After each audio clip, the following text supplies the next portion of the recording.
The Maltese archipelago consists of 5 islands in the central Mediterranean Sea, positioned 60 miles to the south of Sicily.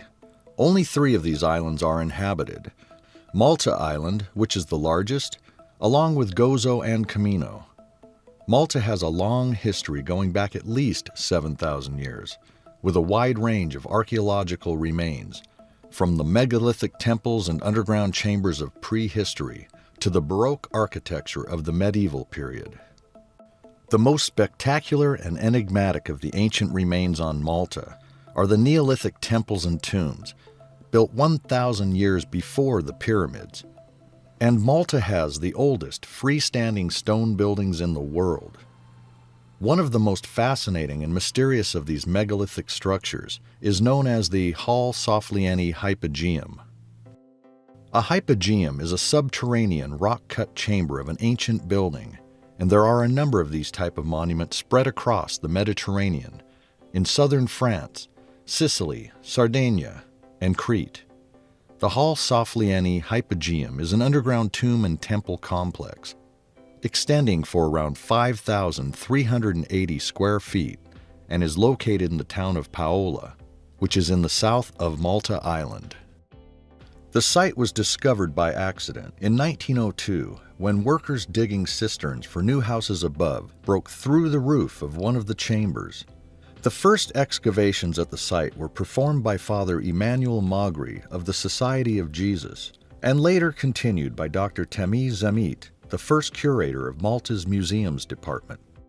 Between 1905 and 1911, Zamit excavated a fascinating collection of archaeological material from the complex, including human remains, pottery, beads, amulets, and figurines, and he wrote a series of reports of his work at the site that was published from 1910 onward. The hypogeum was first opened to the public in 1908, while excavations were still taking place. The Hall Sophlieni Hypogeum consists of a series of oval chambers, halls, and niches, set on 3 levels, one underneath the other. Incredibly, the underground structures were all carved out of solid rock in semi-darkness, allegedly using stone mallets and antler picks, and later smoothed over using flint implements. The upper level of the complex consists of a hollow with a central passageway, with burial chambers cut into the natural caves on each side. This is the oldest level of the hypogeum, in use from 3600 BC to 3300 BC, and is similar in plan to earlier rock-cut tombs found elsewhere on the islands, such as the Shemshia tombs, which date to around 4000 BC. The middle level, 3300 to 3000 BC, was cut into the subsurface rock as an extension of the upper level of the structure. This level exhibits exquisite stoneworking skill in the elaborately carved trilithons, which are a construction with 2 upright posts, with a horizontal one set on top. The trilithons are set in imitation of the built masonry of the above-ground megalithic structures found elsewhere on Malta. This level also contains some of the most important features of the hypogeum monument, such as the main chamber, the oracle room, and the Holy of the Holies. Most of the wall surfaces in the main chamber originally had a wash of red ochre, tracing out spiral and honeycomb designs, some of which are still visible today. The famous Sleeping Lady, a 12-centimeter-long reclining terracotta figure with traces of red ochre, was recovered either from here or a nearby room which is known as the Snake Pit. Believed to date from around 3000 BC, this corpulent ceramic figure is naked to the waist and wears a fringed skirt. She appears to be in a deep, tranquil sleep on a bed with a rush mattress, along with other similar figurines from the Neolithic sites on Malta and elsewhere in the Mediterranean. The Sleeping Lady has been used as evidence for the theory of universal peace-loving Mother Goddess, or Great Goddess worship in prehistory, proposed by a number of researchers. One interesting theory regarding the Sleeping Lady, whether goddess or not, is that either in a trance or asleep, she may represent a place in the hypogeum where dreams or trance visions, were interpreted by priests or priestesses. Such a dark subterranean context would have been ideal for the stimulation of such states as it would induce dreams and visions. Alternatively, because the area was used for burials, the statue may be a representation of eternal sleep. The enigmatic sleeping lady figurine is now on display at the National Museum of Archaeology in Valletta, the capital city of Malta.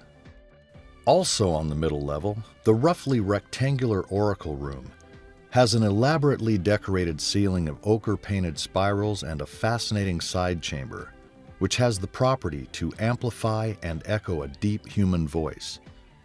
This is referred to as a resonance chamber.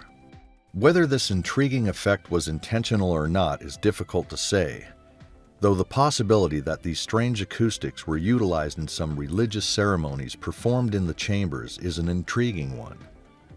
The chamber resonates at an intriguing 111 Hz, which is known to be a healing frequency. Immersing yourself in this frequency can help increase the healing process of internal and external wounds.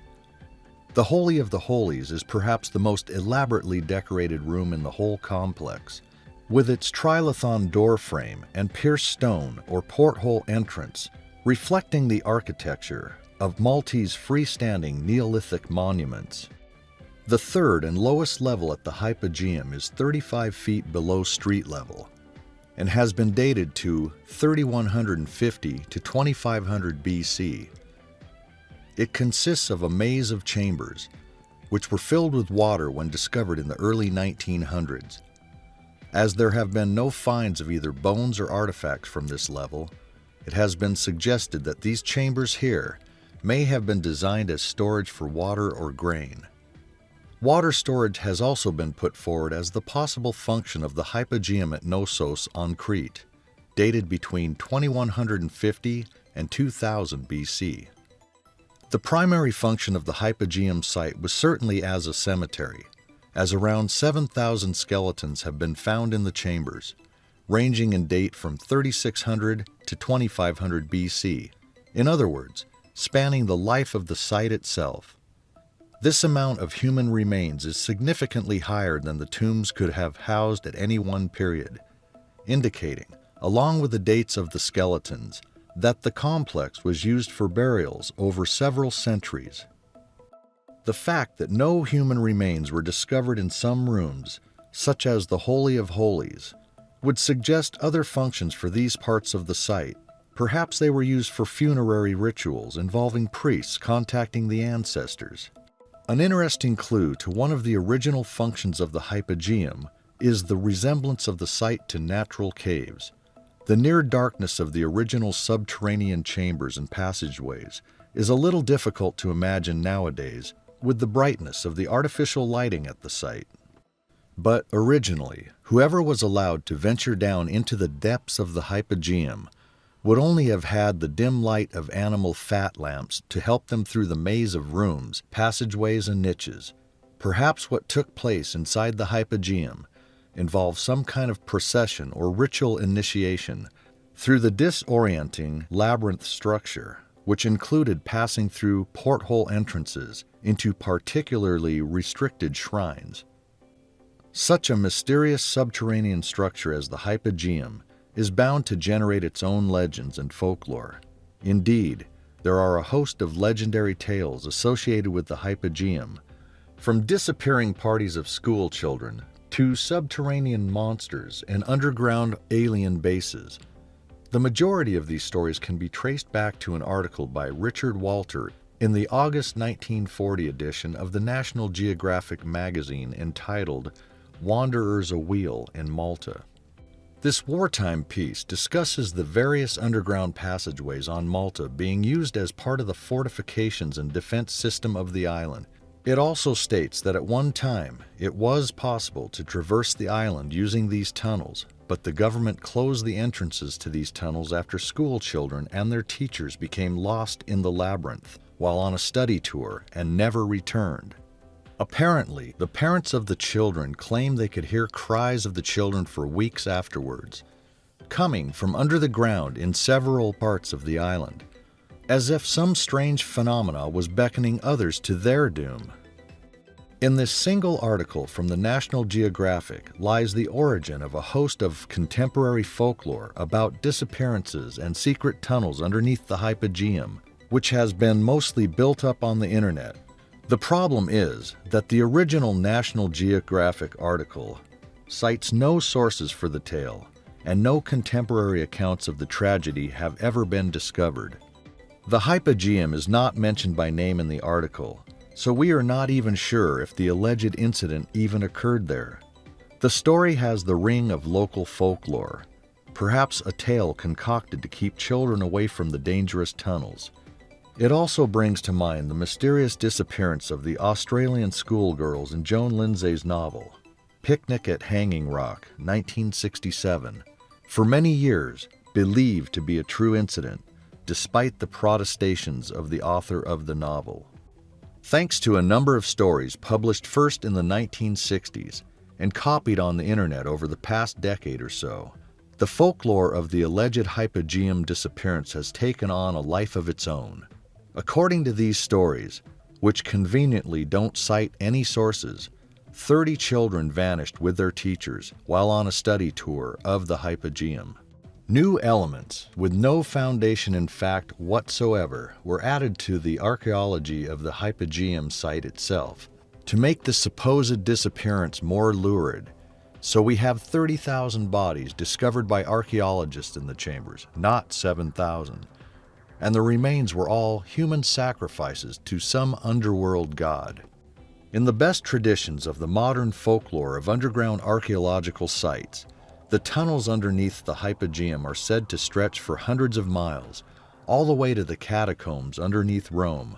Improving on the original National Geographic article, we are told that a British embassy worker, or in some accounts, an American tourist, called Miss Lois Jessup, discovered a series of tunnels underneath the lower level of the hypogeum, and in an unexplored cavern, she encountered several large hairy creatures with strange powers. Apparently, she later learned that this was the same cavern where the children and their teachers had disappeared sometime in the 1940s, after which the entrance of the hypogeum was sealed off and nobody was allowed to investigate the site. From working at the British Embassy, Miss Lois Jessup went on to become secretary of the New York Flying Saucer Information Bureau. The sources for these bizarre stories include a 1960s printed lecture by one-time director of Borderland Sciences Research Foundation, Riley Crabb, called The Reality of the Cavern World, and a chapter, Malta, Entrance to the Cavern World, in a 1966 book entitled Enigma Fantastique by W. Gordon Allen, essentially a reprint of the Crabb article. There is one element of these bizarre legends about the hypogeum that has some truth to it, however. The site was indeed closed for a number of years between 1992 and 1996, though not because of any mysterious disappearance in its tunnels. The reason was that major conservation work was being carried out due to the damage being done to the limestone walls by years of visitors exhaling carbon dioxide in the enclosed space. To protect against this damage, numbers are now restricted to 80 pre-booked visitors per day, and a microclimate has been installed above the underground chambers to regulate air temperature and humidity. In 1980, the fascinating Hall Sofflieni hypogeum was added to UNESCO's World Heritage List. Strangely enough, when now visiting the hypogeum, visitors are not permitted to photograph, film, or even take audible recordings, while security guards watch over a controlled small group of 20 visitors. Many researchers ponder, why is that, and is there something that is being kept away from the public?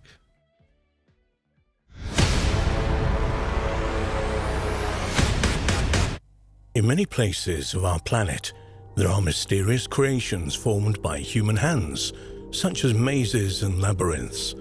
Since the Paleolithic age, mazes and spirals have been known to man. Ancient sun worshippers left us their images on stones and mammoth tusks, and later this form was repeated in temple rings, in ancient Russian embroidery, and in ritual dances. Today, we'll look at a very strange labyrinth in Russia. Velosovka is a village in the Gribanovetsky district of Voronezh region, 142 kilometers southeast from the city of Tambov, 600 kilometers south of Moscow.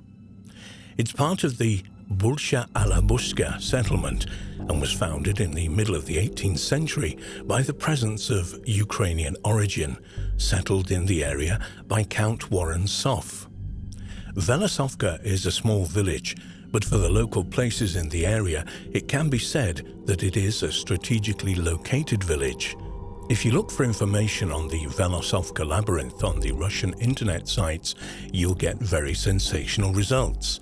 Secrets of dwarfs from the labyrinth and legends of sorcerers, slayers, and magicians, along with mysterious and nasty tiny humanoids.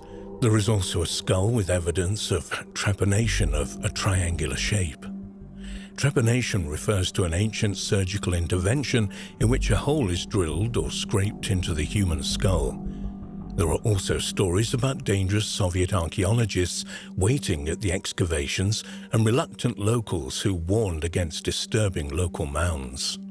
There were breakdowns of equipment and the decapitated head of a horse that was left at the camp of some of the archaeologists. Some of them finally fled the area in fear, but others died under mysterious circumstances. Also added to the mix was the story of the Soviet military pilot who was shot over Mongolia in August of 1945. The pilot was actually from the same general area as the Velosovka labyrinth. He survived, but was imprisoned by humanoid creatures no taller than 45 centimeters. When he finally escaped back to the world as we know it, X-rays were taken of the pilot that showed he had a triangular aperture in his skull, the same shape as the skull discovered in the Velosovka labyrinth. Well, such internet tales are basically hoaxes, fake stories surrounding a very unusual discovery made by Soviet archaeologists, and the research continued for some years. It's not just to create money for the Russian tabloids when stories like that are published. According to the archaeologists, these stories come from malicious intent, with the objective being to obfuscate the find and maybe to keep away any curious members of the population. Unfortunately for Russia, the area had been and still is being targeted by the so-called outlaw archaeologists. These chornyik archaeologists, as they're referred to in Russian, raided the mounds or kurgan, stole the contents, and later sold them to private collectors. Understandably, there's a question about the lost expedition of the Nikolai Proharov and Irina Piskarova, if they ever existed, or more precisely, what if some group that were interested in the labyrinth for whatever reasons acted under their own names? It seems there are never easy cases from Russia, but it's possible that this was a complicated hoax to steer genuine archaeologists and others away. So let us look closely at the Velosovka discoveries and mysteries. One of the people who helped to reveal the facts was researcher of historical sciences, associate professor of the Department of Russian History of Voronezh State Pedagogical University, Valery Beryzutsky. He wrote articles about the discovery back in 1991 in the Soviet archaeological magazine, issue number 3. Then after the hoax became disseminated in a local newspaper, he also published an article and was interviewed by a major Russian newspaper. Looking at other sources, it was unveiled that it was Beryzutsky who organized and participated in the excavation of mounds near the village of Velosovka from 1985 to 1996, along with students of the archaeological expedition of the Pedagogical University. An underground labyrinth was discovered by Voronezh archaeologists in the 1980s. The findings of the Voronezh researchers in the barrows or molds or kurgans near Velosovka are really unique. So far, the first excavations in 1985 revealed evidence of the Bronze Age from the 3rd to 2nd millennia BC. On one of the Velosovka mounds, They encountered an ancient ritual belonging to the tribes who lived in the Bronze Age. The structures of the graves of the creators were tightly clogged up with clay, and as usual it was sheer chance that helped them discover these structures and explore them. At the bottom of the grave pit there were indeed the skeletons of buried people. Other amazing finds were also made there: a flute which was made from the tubular bones of a large bird, intricately decorated clay vessels and bone ornaments. About 20 mounds were studied. Unique data was obtained about the Bronze Age nomads of the Roman Empire, Sarmat, and the nomads of the Golden Horde era of the 13th and 14th century when the Mongols invaded Europe. In 1988, during the excavation of one of the mounds, the archaeologists found a large grave site measuring somewhere around 8 by 8 meters. The find promised something out of the ordinary.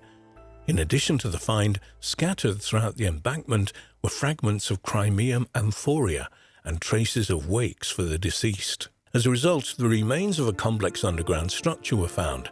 In its center was a large square-shaped pit, obviously once designed to install a wooden or stone pillar. Was it for an idol? Several small human bones lay on the floor of the pit, and the shape and structure of the pit resembled a yurt with its domed ceiling. Leading off the pit were numerous narrow, winding passageways which led together to form a labyrinth. Some of the passages were underground and some were open, but the center of the building could only be accessed on all fours. In the passages they found fragments of ancient dishes, Crimean amphora and jugs.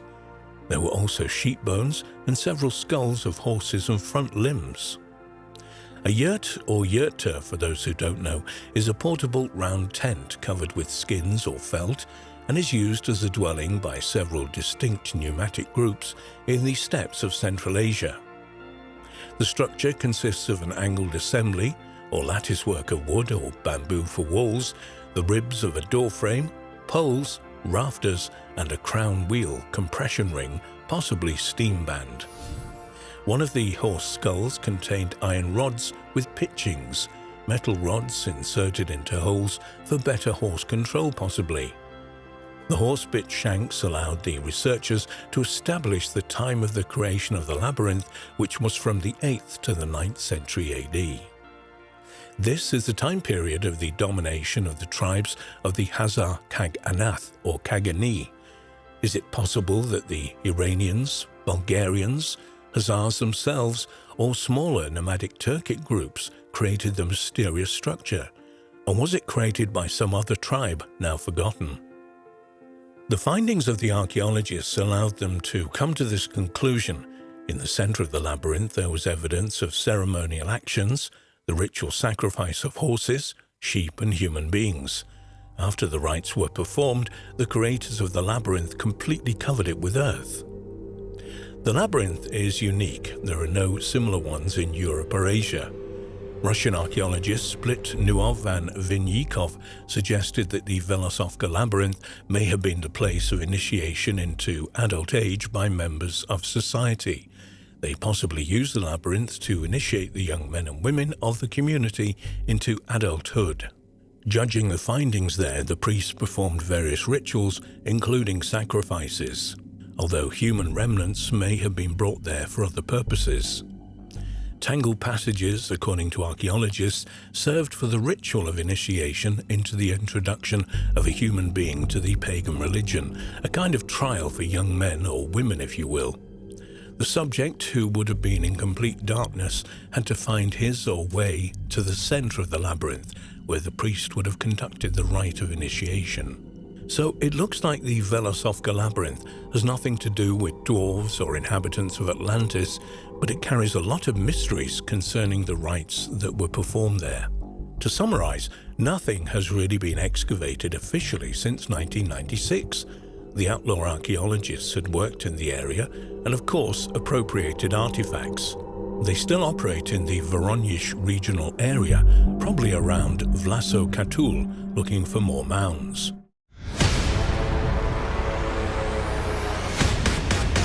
Divers working on a submarine project in McDonald Lake in the Halliburton Forest and Wildlife Reserve, Ontario, Canada, discovered a submerged man-made ancient stone structure, possibly 5,000 to 10,000 years old. For some, this is irrefutable evidence of a long-lost civilization that inhabited the region before the last ice age.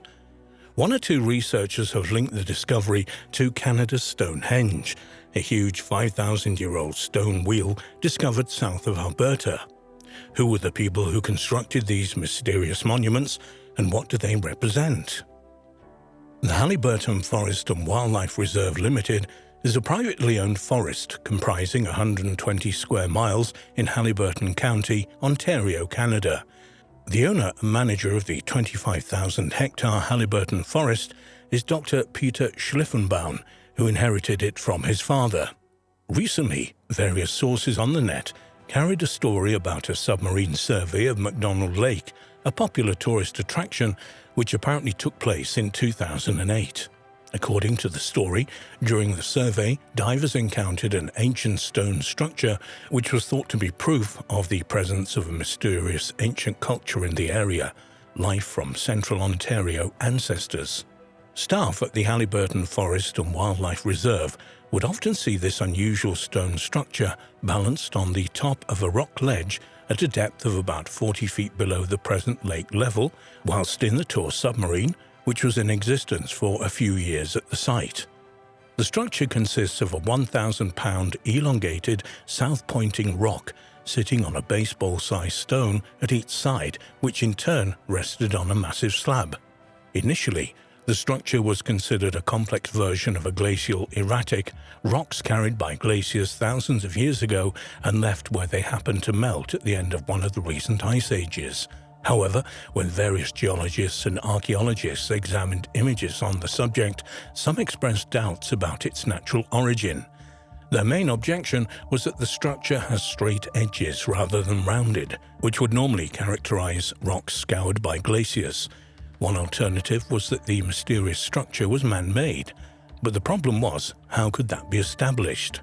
The Halliburton Forest and Wildlife Reserve Limited decided to hire an underwater archaeologist to examine the structure more closely. Apparently, after a brief examination of the structure, this unnamed archaeologist concluded that it was undoubtedly the result of human activity rather than an accident of nature. The company also employed a statistician to calculate the probability of these 7 rocks in the lake falling on top of each other to create what looked like a structure. The statistician determined that the probability of 7 rocks falling into such positions at the right time and place was almost impossible. But if the structure was man-made, what was it? Who built it and when? Some researchers think it resembled the prehistoric stone cairns found throughout the world, which serve as monuments, burial sites, markers for ceremonial land, or even navigational aids. Others think it may be a burial chamber, or perhaps a dolmen. Dolmens are a type of single-chamber megalithic tomb, mostly dating from the early Neolithic 4000 to 3000 BC, found in a variety of places throughout the world, but mostly in northwest Europe, particularly in the region of Brittany, France, Britain and Ireland. The thick layer of silt covering some of the surfaces of the structures indicate that they are very old, but beyond that, without further evidence, it was impossible to say when it was built. However, when geologists were consulted on the matter, they apparently pointed to a drought which may have hit eastern North America between 9000 and 7000 BC. At this time, conditions were so dry that water levels in the Great Lakes were as much as 165 feet lower, and inland lakes like McDonald Lake may well have been at least 40 feet lower than their current levels. If the structure of the McDonald Lake is a prehistoric monument of some kind, why was it situated in such a remote place? One theory is that the sparse local population at the time may have been attracted to the spot by lake trout, often described as glacial relics, as they are a holdover from the Ice Age and live mainly in deep cold water habitats. One geologist suggested that in prehistoric times, McDonald Lake was not a lake at all, but part of an ancient river system, which made an ideal habitat for the trout. But no prehistoric monuments of the cairn or dolmen type exist in the USA, Canada, or anywhere else in the world dated to anywhere near 9,000 to 7,000 BC. Does that make this structure the oldest in the world, or should the glacial erratic theory be examined further? However attractive these explanations for the Lake McDonald structure being a prehistoric monument are, without further evidence obtained in an independent study or excavation unconnected with the Halliburton Forest and Wildlife Reserve Limited, such as contemporary artifacts or signs of man-made tooling marks on the stones, we cannot say this for sure. There are one or two researchers who have linked the underwater structure at Lake McDonald to a mysterious monument known as Canada's Stonehenge. This would make the Lake McDonald prehistoric structure later in date, say around 3000 BC, though still unique to the area. In his 2008 book, Canada's Stonehenge: Astounding Archaeological Discoveries in Canada, England and Wales, author Gordon R. Freeman puts forward the theory that the ancient structure is a prehistoric calendar. A summary of the book on Freeman's website states, "The discovery of a 5,000-year-old sun temple and an ancient time machine, Stone Age calendar, in Canada led scientist Gordon Freeman to groundbreaking discoveries in Stonehenge. During fieldwork and research from 1986 to 2006, Freeman found striking similarities between the surface geometry of the two sites. These similarities push back the boundaries of written history and have far-reaching implications for North American and European history. Could the same mysterious ancient cultures have built Canada's Stonehenge and the Lake McDonald structure? Perhaps they were both related to ancient astronomical observations. Freeman describes what he discovered at the ancient site of Canada's Stonehenge, located in Vulcan County, Alberta, in his book.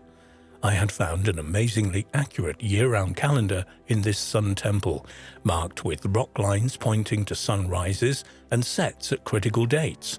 I later learned of arguments going on, mainly negative, about whether Stonehenge contained marked observation lines to the summer solstice sunrise and the winter solstice sunset. By applying what I had learned in Alberta to observing sunrises and sets through Stonehenge, I found that an accurate entire year-round calendar exists in Stonehenge." The term Canada's Stonehenge refers to the monument known by archaeologists and historians as Majorville Medicine Wheel. There are between 70 and 150 Native American stone structures known as medicine wheels spread over the northern United States and southern Canada. Though each individual structure is unique, the shape of the most common type of medicine wheel resembles that of a wagon wheel lying on its side, with a central cairn from which lines of cobblestone radiate outwards to a surrounding ring of stones. The diameter of medicine wheels, as well as the number and length of their spokes, varies. The largest so far discovered has a diameter of around 80 feet. Occasionally, there will be a break in the outer stone circle to allow a stone pathway or entrance into the center of the structure, and sometimes one of the spokes can be considerably longer than the others, perhaps signifying the importance of the direction in which it's pointing. The dates of these medicine wheels also vary considerably, but it is acknowledged that the oldest so far investigated is the Majorville Medicine Wheel, which was started around 5,500 years ago. There is no doubt that the wheel may have served some astronomical function, but it is more probable that this would have been part of a wider ritual use, perhaps involving hunting magic or buffalo fertility. This is not to say that Native Americans were not sophisticated enough to build observatories, far from it, but in one sense, to state that the Majorville Medicine Wheel was built only to make complex astronomical calculations is to apply modern Western ideas from a 21st century technology-dominated era back into the past. This explanation reflects our own concerns with timekeeping, calendars, computers and space, not necessarily those of the Native Americans who built and used Canada's Stonehenge.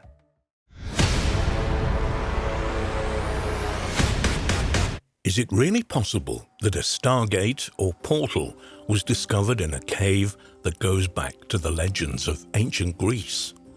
The The cave in question resides at Mount Pentelicus near Athens and once was a location of an ancient quarry where marble used to build the Parthenon was cut.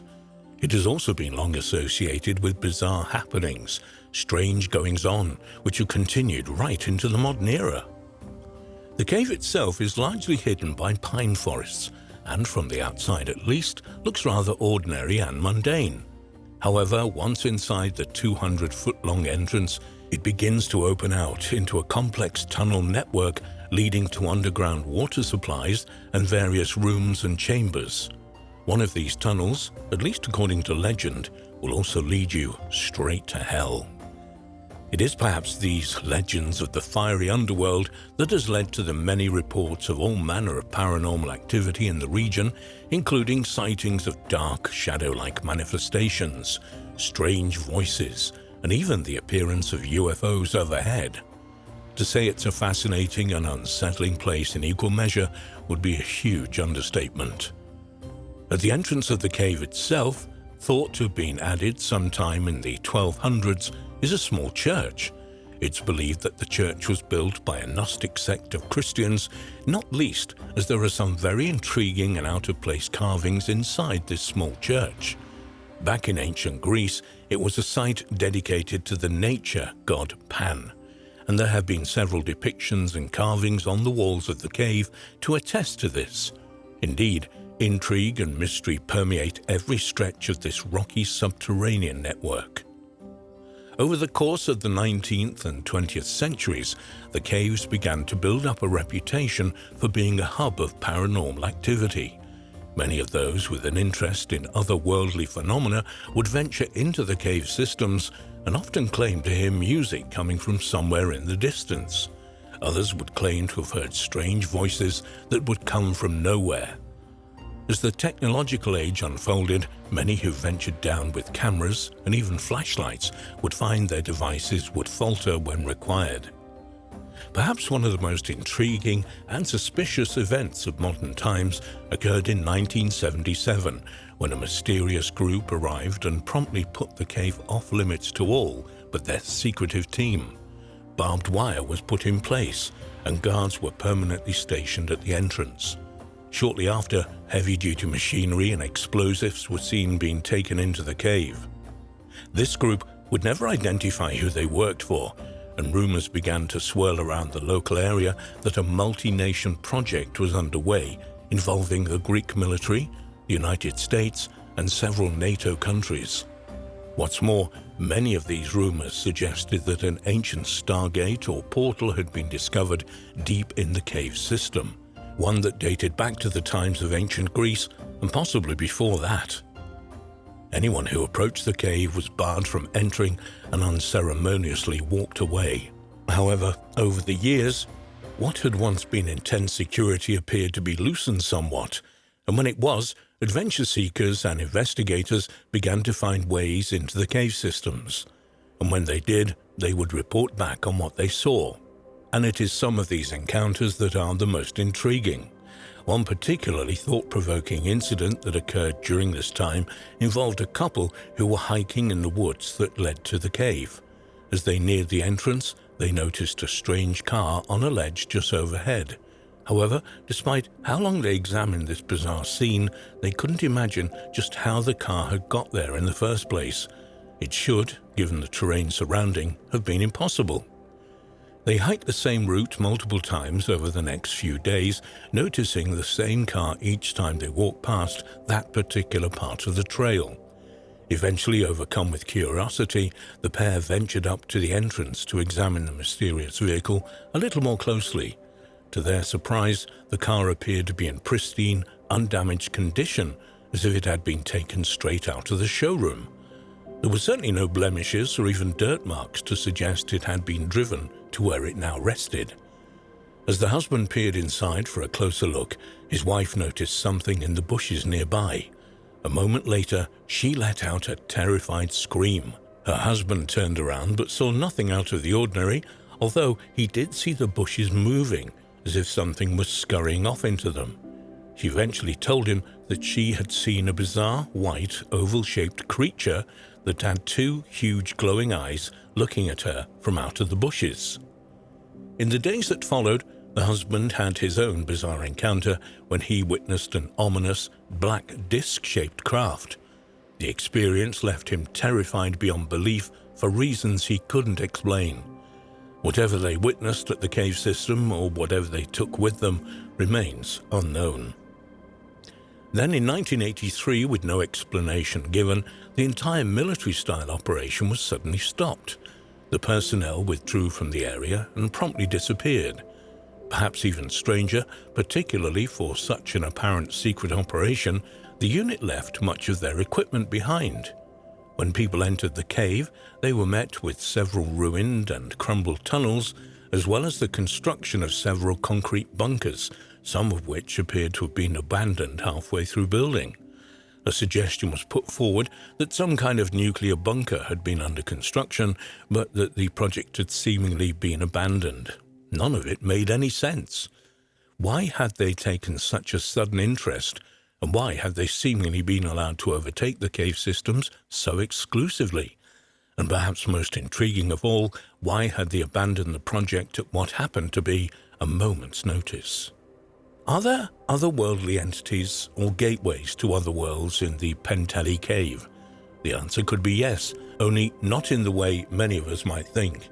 It has been put forward that the location might experience unusual electromagnetic fields and frequencies, and what's more, for unknown reasons, these fields are often disturbed, which can result in strange phenomena, as well as having equally obscure effects on the human mind.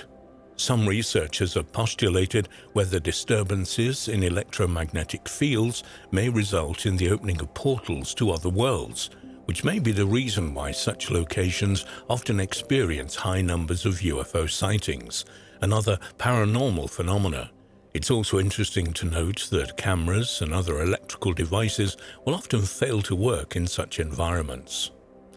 Other researchers suggest these electromagnetic disturbances result in the manifestation of any number of strange entities and objects that are both real and imagined at the same time, a suggestion that, if true, would cause us to contemplate the very nature of our own reality and how we perceive the world around us. Some people have put forward that these electromagnetic fields, if they resonate in a certain way, can cause people to see things that aren't there, or feel a ghostly presence that they can't see.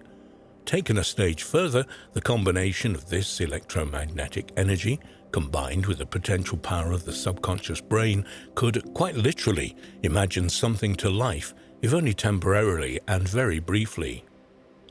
Whatever the truth, the suggestion that electromagnetic disturbances might be responsible for the bizarre encounters in the region is not too much of a stretch of the imagination. Nor is the idea that discrete agencies of the United States, intelligence agencies for example, would want to secretly study such phenomenon. Might there be some validation to the claims from some corners that the mystery unit that appeared in the late 1970s was indeed studying the effects of electromagnetic disturbance, but that they were experimenting with how it caused hallucinations? Might this explain the sudden lack of guards and security around the facility, where adventure seekers and those of a curious nature being allowed, possibly tempted into the caves so they could become unwitting participants in experiments of reality? Is that why the strange car was positioned above the cave's entrance to draw onlookers? It's also perhaps worth reminding ourselves of the fact that marble stone was quarried from here and used to build the Parthenon in Athens. Given that these ancient sites are more often than not comprised of materials with a high crystal content, which many researchers believe can be electrically charged and manipulated for use in all manner of things, from weightlessness to communication and even the opening of portals, might we consider that this could be the reason for the plethora of strange goings-on in the ancient cave system? Might there have been really something otherworldly about the Penteli Cave? Only further study of it will answer that question, as well as possibly opening our eyes to a new perception of our collective reality.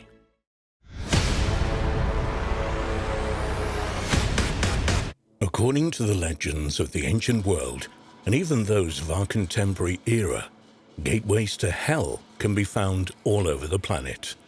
From extravagant castles and ancient ruins to discreet doorways and tunnel entrances, and even run-of-the-mill urban houses in otherwise sleepy neighborhoods. Might these legends, however, stem from actual entrances to real-life locations deep under the ground? Indeed, might hell and those who reside there be very real, unseen part of our collective reality, an entire indigenous civilization that has existed alongside us deep under the ground? Perhaps the best place to start would be a seemingly ordinary house in Indiana in the Midwest of the United States. National attention was focused on the property in 2012 amid claims of ghostly goings-on within its walls and even claims of demonic possession. The tenants of the property, a mother and her 2 children, were the focus of the bizarre events, with the mother claiming to have witnessed her 12-year-old daughter floating above her bed. Even more disturbing, this distraught mother was witness to her 9-year-old son hanging upside down from the ceiling, as if he were being held up by a pair of invisible hands. Ultimately, the family could no longer stand the onslaught of unsettling events that were taking place, and they left the property. Not long after having followed their case closely, the host of the television series Ghost Adventures, Zach Bagans, purchased the property in order to live in it and conduct his own investigation. He would claim to have had several encounters with demonic forces in the house and asserted that a portal existed within the property that had to be closed. He would arrange for the house to be completely destroyed before having the rubble and debris collected and locked in a secure storage facility. Not too far away in the woodlands of Blue Ash in Ohio, another gateway to hell is said to exist. Referred to as Satan's Hollow, local legends state that the gateway was opened by a group of Satanists who used a room in the tunnel of a storm drain for their rituals. What's more, this apparent entrance to the underworld is said to be guarded by a mysterious shadow man who will appear to anyone who attempts to enter the gateway. Those who have entered the tunnel system in their efforts to locate the entrance have claimed to have heard unnerving screams coming from deep inside, while others have simply felt such levels of negative energy that they've turned and left. Another intriguing location and apparent entrance to hell can be found in the otherwise sleepy town of Stull in Kansas, where local legends state the devil himself will appear in the cemetery where the apparent gateway exists. Whilst most, even the locals, put these accounts down to urban legend, there are some strange events that have taken place in Stull. Several buildings, for example, have suddenly caught fire, and what's more, no obvious cause has been established. Many paranormal investigators have even captured strange voices on tape in the cemetery.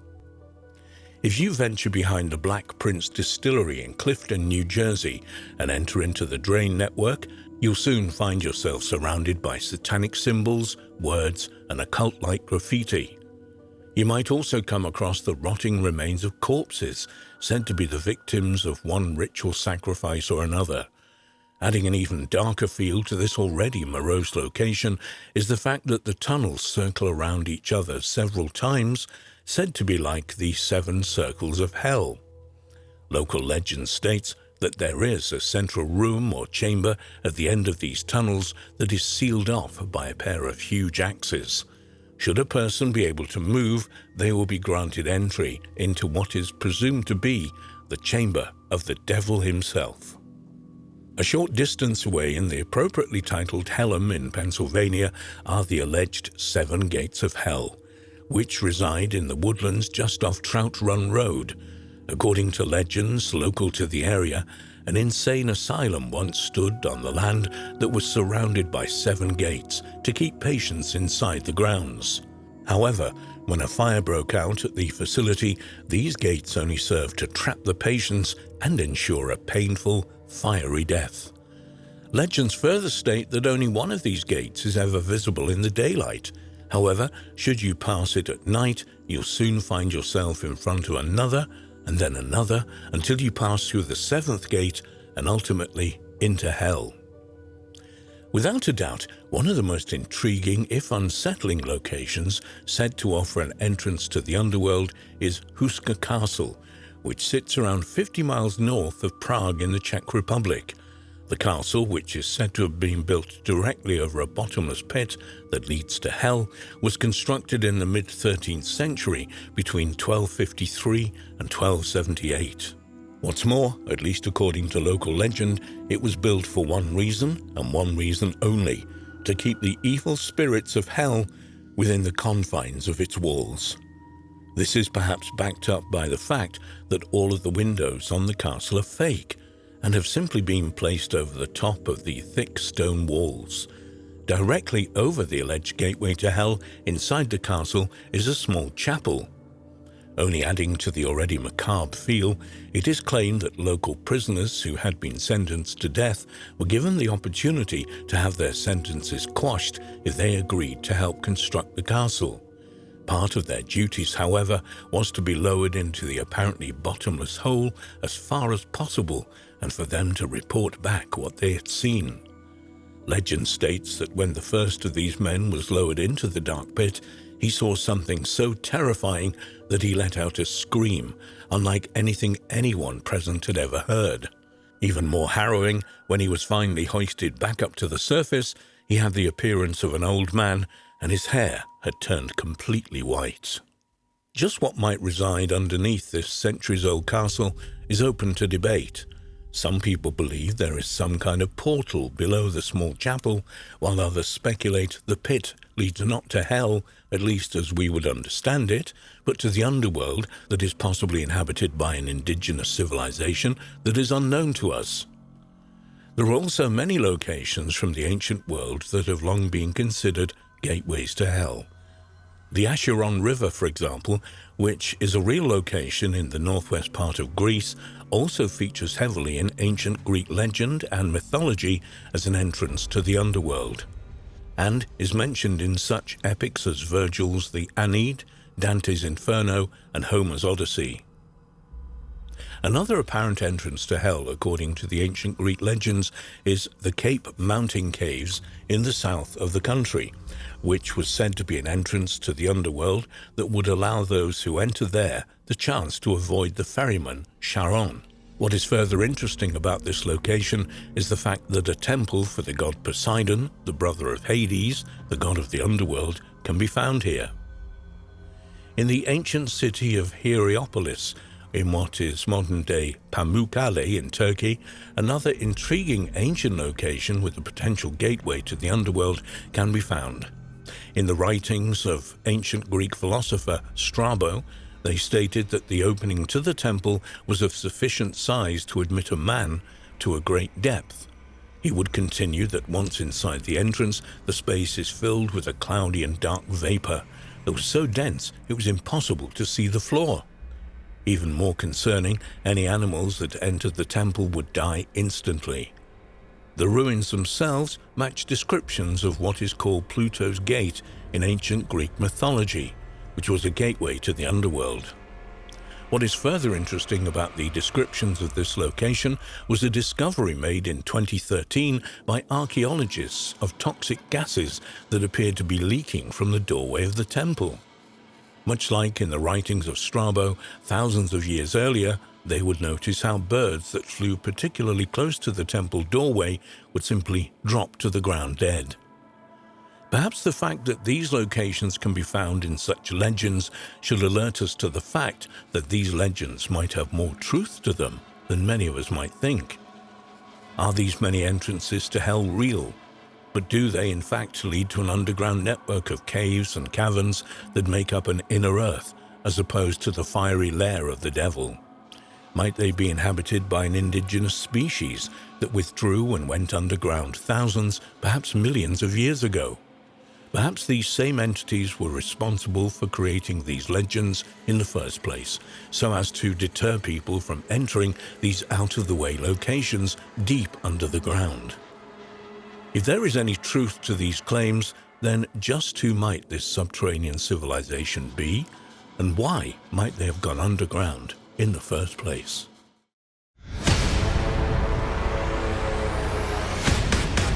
Port Mahomac Monastery in eastern Scotland is believed to have been built by the ancient Picts, a mysterious ancient people who once inhabited the north and east of Scotland.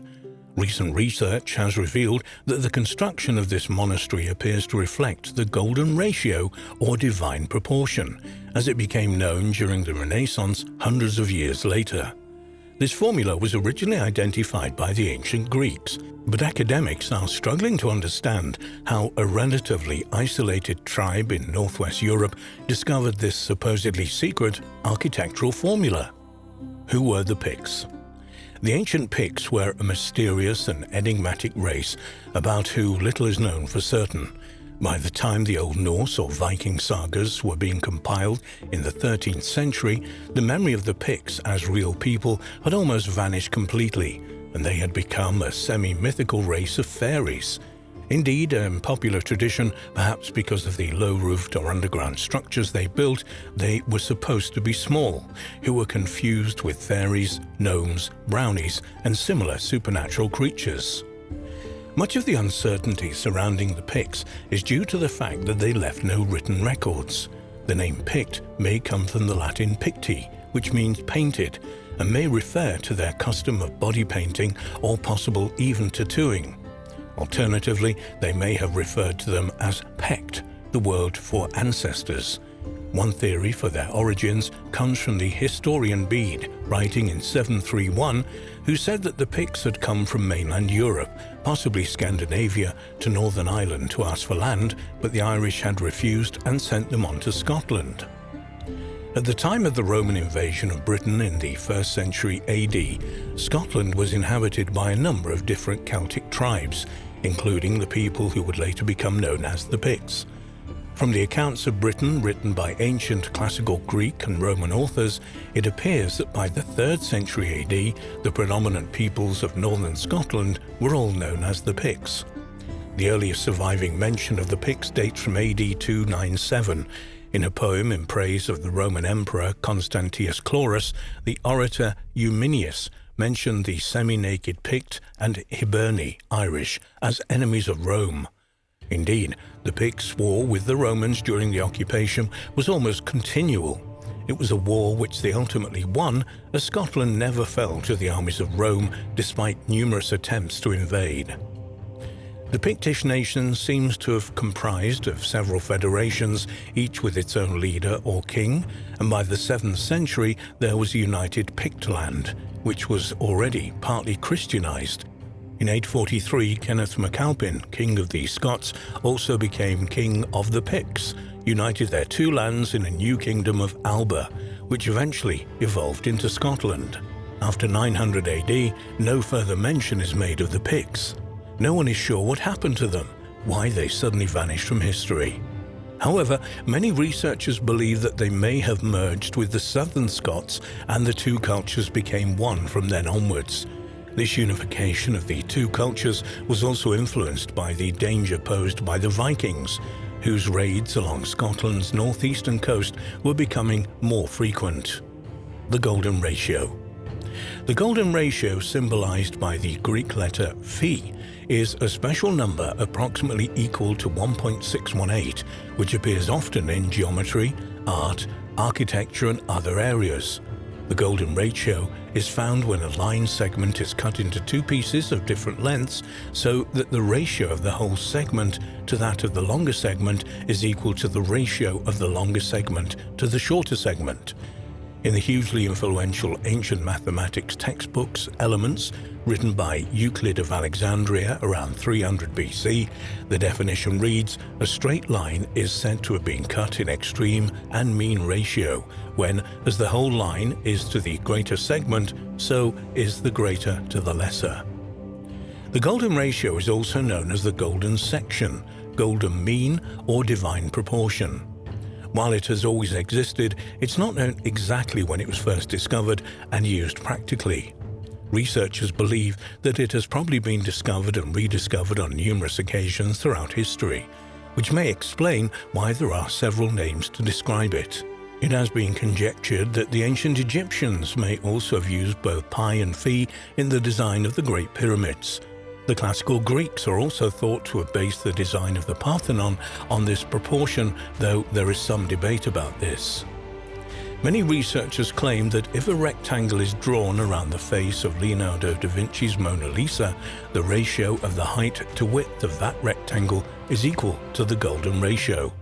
Some also think that da Vinci also used it to define all the basic proportions of his painting The Last Supper.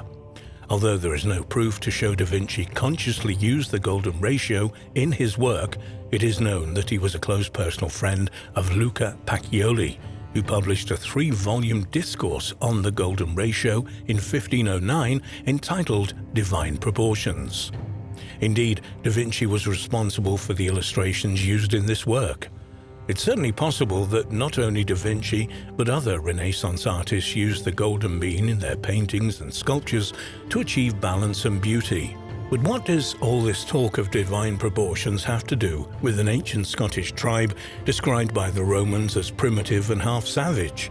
In fact, the Picts were skilled in farming and possessed a sophisticated culture, which included seagoing trade and the elaborate carving of paintings and stones. Portamahomac is a small fishing village on the shore of Dornoch Firth in northeast Scotland. Between 700 and 1100 Christian Pictish monks lived in a monastery on the site.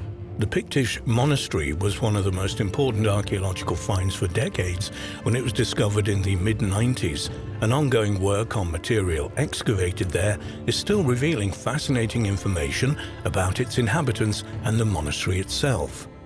So far, various sculptural fragments have been discovered, as well as Pictish burials and a Viking hoard dating to around 1000 AD, which have been secreted away in the wall of a church.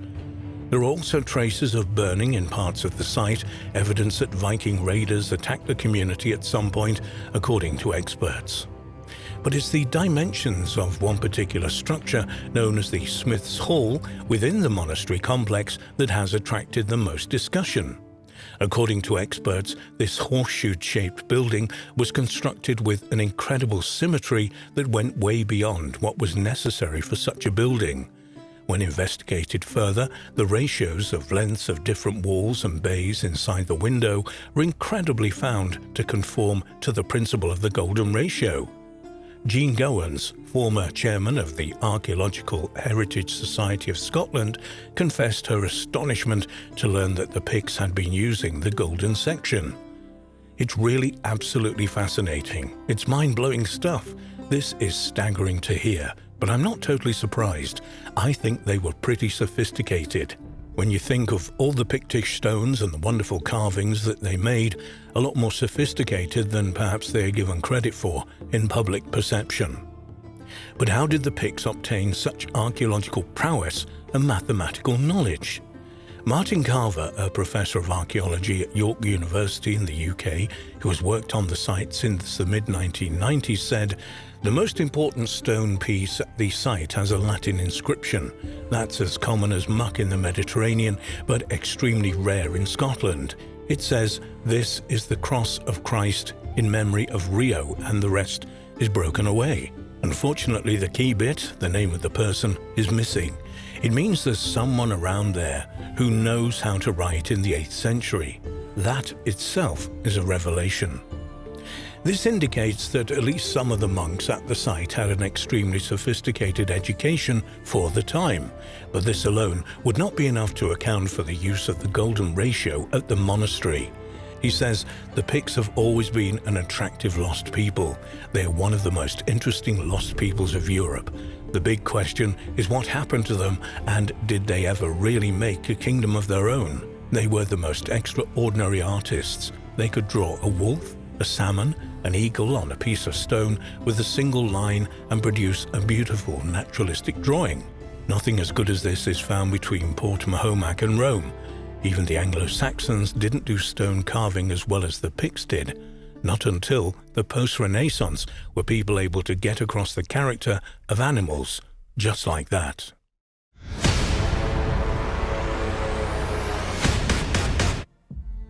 Why do so many ancient sites sit in or near the 33rd line of latitude? And why have so many historic events of our modern world throughout the 20th century taken place along that same line? When we factor in connections to secret societies, the number 33 shows up time and time again in the most bizarre and thought-provoking ways. Is this nothing more than coincidence, or might there be an altogether more esoteric reason? We should highlight here the research of Gary David, who wrote of some of these apparent coincidental locations in the book The Disinformation Guide to Ancient Aliens, Lost Civilizations, Astonishing Archaeology, and Hidden History. He would start by highlighting the city of Phoenix in Arizona, which sits on the 33rd latitude and was once home to the ancient civilization called the Hohokam. The largest hub of the civilization is known as Snaketown, whose name is an interesting connection to the importance of the serpent in ancient times in general, and which sits almost perfectly on the 33rd line of latitude. At this cultural center of the Hohokam civilization was an advanced astronomical observatory, as well as evidence of a highly advanced irrigation system that covers over 500 miles. If we move along the same line of latitude across the Atlantic Ocean, we find ourselves at the ancient seaport of Tyre, which was part of the Phoenician Empire that stretches back to around 5000 BC. It doesn't take the most eagle-eyed person to see the similarities between Phoenix and Phoenicia. A further intrigue, one of the products that this particular port was famous for was dye that was very distinct purple color, whose name translates to Phoenix and is often the color used to represent the American city today. It perhaps shouldn't surprise us to learn that other ancient cities reside along this 33rd latitude. Baghdad in Iraq, for example, which was once where Babylon and the ancient cities of Mesopotamia stood, a region where multiple ancient temples and structures also reside, sit on the 33rd latitude. If we head further along this line, we come to the location of the White Pyramid in the Xingling Shan Mountains in China. Not only does this pyramid structure exist here, but it's also close to where the famous terracotta warriors stand. Back in the United States, there are other remains of ancient peoples that sit close to this seemingly all-important line of latitude. The ancient city of Moundville, for example, near the Black Warrior River in Alabama, is one of these. And what's more, many of the structures here are almost identical in influence to those of the Hohokam found in the Valley of the Sun near Phoenix, Arizona. Another location near the 33rd latitude is the Poverty Point State Historic Site near Lake Providence in Louisiana, a site thought to have been built almost 4,000 years ago. Further locations include Greenville, Mississippi, and the Winterville Mounds, or the Etowah Indian Mound State Park in Cantorsville in Georgia, where there are also geoglyphs near the Colorado River. All of these mysterious locations reside on the 33rd latitude. In short, the sheer number of ancient locations around the world, as well as many such locations of ancient cultures throughout the United States, are too many for us to ignore. What did these ancient cultures know that we have seemingly since forgotten? It's not just ancient buildings or cities that reside along the 33rd latitude that is of interest to us here, though. Once more, returning to the work of Gary David, the number 33 is of apparent importance in general. For example, if we examine what is arguably one of the biggest turning points in world history, the dropping of the atomic bombs over Japan that ultimately brought the Second World War to an end, albeit by ushering in the nuclear era, we find the discrete influence of 33 here. The president who authorized the strike was Harry S. Truman, who just happened to be the 33rd president of the United States. What's more, Truman became president when his predecessor, Franklin D. Roosevelt, passed away from a cerebral hemorrhage at Warm Springs in Georgia, a location that is only 10 miles from the 33rd line of latitude. Even stranger, the testing grounds of the atomic bombs in New Mexico lie on the 33rd latitude, while the 33rd latitude also runs through both Nagasaki and Hiroshima, the unfortunate destinations of these monstrous weapons. It's further worth noting that, according to some researchers, these megalithic explosions likely alerted any extraterrestrials in our cosmic neck of the woods not only to our present but also our destructive capabilities. So much so that by 1947, only 2 years later, UFO sightings were being increasingly reported around the planet. Of more importance, the infamous crash at Roswell took place in the summer of that year. Coincidentally or not, Roswell also sits on the 33rd latitude. If we keep extraterrestrial visitors in mind for just a moment longer, 50 years after the Roswell incident came the equally infamous Phoenix Lights encounter, which saw hundreds of people witnessed what appeared to be a mammoth V-shaped craft hovering over Phoenix, Arizona. And as we know from earlier, Phoenix sits on the 33rd latitude and would appear to be more important in the big picture of our collective reality than we could possibly suspect. So, to who might the number 33 be important? The most obvious answer to that question would be the Freemasons, whose most prestigious level, unofficially at least, is the 33rd degree of Scottish Rite Freemasonry, and who hold the number 33 as important to the reality of the world around us. And if we accept that the Freemasons had their origins in the Knights Templars, who in turn had their origins, wisdom, and rituals in organizations that dated back to the mystery schools of ancient Egypt and to unknown origins before that, then it's perhaps no surprise that many of these ancient sites sit on the 33rd latitude, and why many locations of importance in the modern world would do likewise. Considering the apparent importance of the Temple of Solomon to Freemasonry, it is perhaps worth noting that the S in Harry S. Truman's name, who was also a Freemason, was said to be Solomon. There are many other seemingly bizarre connections to the importance of the number 33. For example, according to the temperature scale devised by Sir Isaac Newton, water boils at precisely 33 degrees. The human spine, which essentially connects the physical body to the brain, is made of 33 bones or vertebrae. If we look at the lunar calendar cycle, those that don't use some form of intercalculation, the use of an extra day in a leap year, for example, goes through a 33-year cycle. From a religious perspective, Jesus was said to have been 33 years old when he was crucified, while in Islam, prayer beads tend to be arranged into 3 sets of 33. In the opening chapters of Genesis, the name of the divine Elohim appears exactly 33 times. In Buddhism, the second level of heaven is known as Treyas Imisa, which is taken from the word Treyas Trimsat, or 33, the English translation of which is belonging to the 33 gods. Interestingly enough, in Hinduism, their ancient Vedic texts also speak of 33 deities. Can coincidence really explain these bizarre connections to the number 33? Let's remind ourselves once more of the coincidence of the 33rd President of the United States, who authorized the dropping of the first nuclear bombs in history on 2 cities that sat on the 33rd latitude after testing them at a location also on the 33rd latitude, being in a position to do so following the death of his predecessor at a location also on the 33rd line of latitude. And when we remind ourselves that both Truman and Roosevelt were both Freemasons, the notion of coincidence appears to be on increasingly shaky ground. When we look a little further into these Masonic connections, perhaps to the next biggest turning point of the 20th century, the moon landings, we find their influence all over the mission, a mission which left for its lunar destination, incidentally, from none other than Launchpad 33. Even the landing site at the time of the landings for the Apollo 11 moon landing mission was seemingly worked out with the number 33 in mind.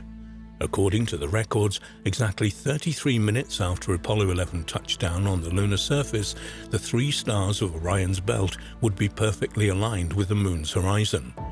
And Orion was particularly important in ancient Egyptian rituals, which in turn has almost certainly heavily influenced Masonic rituals.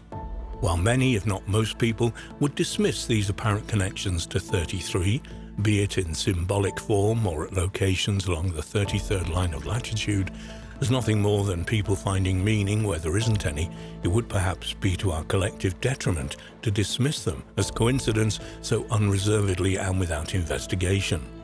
Given the number of historical and important locations that reside on or near this line of latitude, as well as the number of times 33 comes up in the most bizarre ways in important, often life-changing circumstances, we might suspect that those very few in the know, perhaps at the echelons of various secret societies and in positions of power and influence, might use this esoteric knowledge to their own limited advantage. With that in mind, we perhaps owe it to ourselves and to future generations to attempt to understand this hidden part of our reality, lest we come under the complete control of a shadowy order that we are collectively blind to, yet unwillingly and unwittingly subservient.